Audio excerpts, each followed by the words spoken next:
khun ngakpa haibase haibadadi yamna laina khun ngakpa haina hayaba ado khun ngakpa haibase kuki na kapakpa nongmai maru marakta leiriba ibung yupado aduduneba khun ngakpa thawai se kathoya thoibado aduduneba khun ngakpa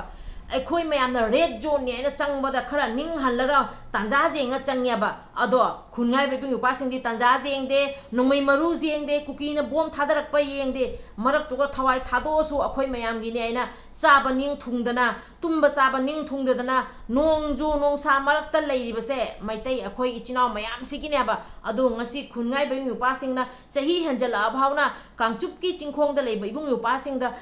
लेरिबा organisation ma'am CSO अखोगी लेरिबा ma'am इमा मेरा पाइबी आई इसामक्सु donation चलुबा मफम मफम पुनमक्ता चलुरगसु Kangchup चिंखोंग जौना इसामक्सु donation चंगजाबा ngam दो चंगबा चंगक्तिरी हाइना कांगचुप की बुंग उपाय चिनाव खुनगाकपा मैमना हाइरकपसे ताबदा दुकी मतिक थमोइदा नुंगाइते अदुना मैमदगी लुपा अमा खतांग ओइसु मैमना मतेंग तोबिरमु हाइना मैमदगी आई मतेंग निजरी नंकोइना असिदि एकोगी कुकिलेंदा थमरगा एकोइना लौथोकपनि फजना लौथोकपनि लौथोकरगा असिदि एकोगी कुकिलेंदा पुरगा एकोइ सिदि एकोइदा कुकिलेंदा पुरगा अदुगा एकोइना side थमखरे एकोइ latrine गी थोंदा थमखरे अदुगा नंकोइना एकोगी फ्लैगी मफमदा नंकोइना सलाई trade दो थमरगा एकोइ साउबनि साउरगा अदुगा एकोइना कापनि थायो यिंगो चिंगी थोंदा थमसे लाबसे फत्तब कुकी नार्को टेररिस्ट सिंसे मोय सिंसे मरु थुमना लोइसन्नबगी तमक्ता अइना हपचरिबा क्यूआर असिगा मयामदगी मतेंग खजिगतंग निजरी खुनगाई इबुंग उपासिंगी मफमदा आइसु यौना थिनजरुगे हाइना मयामदगी मतेंग खजिगतंग निजबनी मयामना मतेंग खजिगतंग तोबियो अखोई मैतै इबुंग उपा खुनगाइबा मयाम सिंजे याम वाना लेरिबसेगा अखोइनासु अंगम मतेंग खजिगतंग पांचनमिनासी फुरबी जाति कनबगी तमक्ता हौरिबा लान पुनमक्से कुकी नार्को टेररिस्ट सिंगना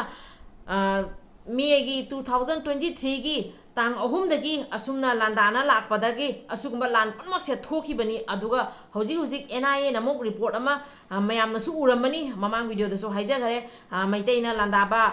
खुलाई कुकीदा लांदाबगी तमक्ता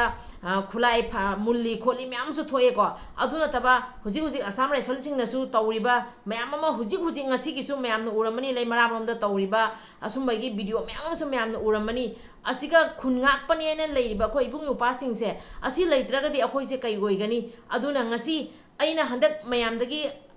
मोइगी कुकी की वीडियो अमता सेमदगे अइना अखोइ इबुंग उपासिंगी इचिनाउसिंगी डोनेशन की ओइना अइना वीडियो हंदक कन्ना सेमजरैसे अइ मथंग थासे मणिपुर चके इबुंग उपासिंगदा डोनेशन खजितंग तौजगे अइना खनबदगी मयामदगी मतेंग निजबनी अदुना मयामदा अमुकसु हन्ना रिक्वेस्ट तौजरे मयामना नुंसीबिदुना अइना पिजरिबा असि क्यूआर अमसुंग असि फोन पे असिगा मयामना अंगम खजि खतंग वीडियो असिबु हांगना हेक येंगुबा फंगमुनरुबा इचिनाउसिंगना इमा लेबाक नुंसीबगी तमक्ता अखोइगी खुनगाइ इबुंग उपासिंगी अवाबासिगी खल्लगा अंगम्बा लुपा अमता ओइसु हापिरमु हाइना मयामदगी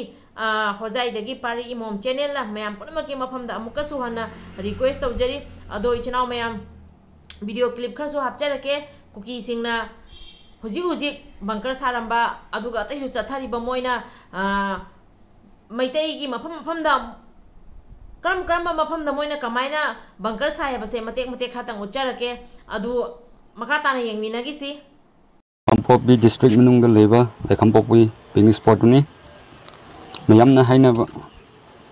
makhan picnic spot haibuduni ai caption title su mayamna khangnaramni ichin no kuki singna nauna ngarang May 15 16 da saramba bungkar naga volunteer singna thokaibire masak budi khangde volunteer singsu असीदी नगागी दुकानी खांगु माले थोय बिरमदे जिरीबामदा cookie मयामना फावरिबा लंबी हुरानबा लंबी से Django Meitei the Moina लांदानबा Meitei से कमाय तौरगा लान तौसिके हाइबगे pre plan दा सानाना लेबा मोय हुरानबगी लंबी से बसोम सेमबा लै लोइदेबा मागी द यंगमिनसी अदु लोरगा मुका मखा ता video उच्चरके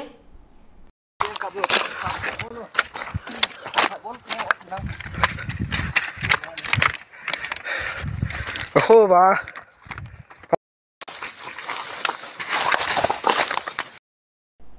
khungai bai bung yupa singi mafamda akhoi maitai asuk jamna leiraga lupa ama bhauna akhoi gi magai dagi donation changdri na tabase aduki matik thamoi da pende ngasi chahi hela bhauna kangchup ta leiriba ibung yupa singi mafamda asuk jamna leiriba manipur maitai asuk jamna leiriba kanglei paki kanglei cha mayam amasung manipur gi wangmada leiba asuk yamgra maitai mayam gi magai dagi lupa ama bhauna mateng changdri donation changdri na hairakpa kangchup ki ibung yupa singi asi wafamse tabada thamoi se aduka matik pende ibung yupa sing ware khungai ba akhoi gi yam thongna le ibung yupa sing na ware na tabda thamoi se pende aduna mathang tha da ai soidana ibung yupa sing pham jona chacha ge aina mayam dagi angamba donation se nijabani mamang video da mamang da so ina sum haija gare mayam angamba lupa amantang su donation to gi chahi chupa sima sum mayam su angamba mai magi thak da yamna leiraga na yamna likna leiraga na likna panganna loi pana angamba thak da oina donation tawnari bani aba ko ado mayam dagi su aina donation se haija ba se mayam na sum donation taw leira bani na yamna natra ka su lupa ma khatang su donation soidana tawbiramu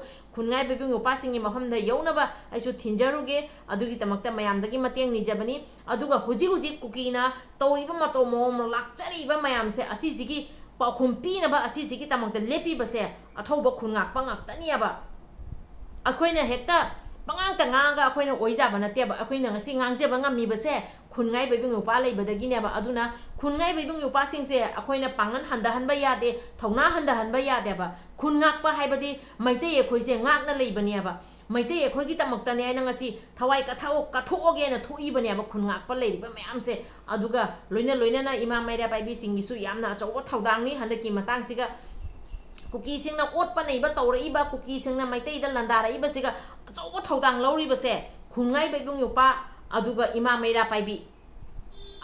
akhoi gi leiriba maira paibi akhoi gi leiriba ima mayam se asigi thongna sidi malem pummana ki riba thongna ni adune ima sing bisu haingai ta thagachari ima sing gi thongna bo hojai dagi pari mom channel na hanna ima mayam bu amuka su hanna khuramjari aduga leiriba akhoi aramba ibung yupa ichinau sing na su yamna wana ima leba gi tamakta ne na thoga akhoi maitai mayam gi ne na mai gi angamba thakta aramba ichinau mayam na su thawaina pontha oiriba aramba ichinau mayam na su ngasi loriba phirep mayam se aramba ichinau sing bu su haingai letana thagachari mapok simadi asugumba athauba mayam gi laman se tonchinjare aduna aina ngasi video se ga akhoi gi nungsireba ibung upa ichinau mayam punamakta gi lupa mong tang oireso huji kangchup ki chingkhong da leiba ibung upa to khungai ba akhoi gi yamna athauba mayam singe phamda lupa mam khatang oireso angamba mateng to sanminaraga akhoi leiriba maitai mayam sina kangchup ki chingkhong gi leiriba ibung upa singda akhoi mayam gi maigei degi ni aina khajakang mateng to minasi aina video se semjabani ado ibido pakhang bagi thaujal lagi mai papo oijage donga sigidi ichinau mayam matang se losanjare yam sangna hai roige ado Kuki gi moina bungkar saba manipur manungda bungkar sajan bagi video su myam uramani chingrakta adu resu macha ama moina sariba sumba bungkar sabe video su hapcharake ado Kuki gi video semga da base myam amadi leire adu resu tanja siga ina Kuki gi video semba sidi kona semage hauji akoina tawga da phirep se kaina huji Kuki nang huji ngamkhai gi sarukta landarak pa lepte ba aduduna akhoi huji akhoi gi khwaidi hamba thodang se kaino ibung yupa singi akhoi angamba mateng khajik tang so tawsan be ba tawsan mi na si asi haijage na si video je semjabani ado ichino mayam na su video da yam mama leba comment to birei ado ai ama khangna khanba wakhan ga mayam gi wakhan na heli bani ba ado video siga soiran yawra su mayam na takpiu aduga makha ta na ina to ba ya thabak aina kari tawsi ge ba do mayam na su comment da takpiro ai takpi tambiba ai oja sing mayam su video siga yengi bani ima sing su mayam yengi bani ado mayam punamak na su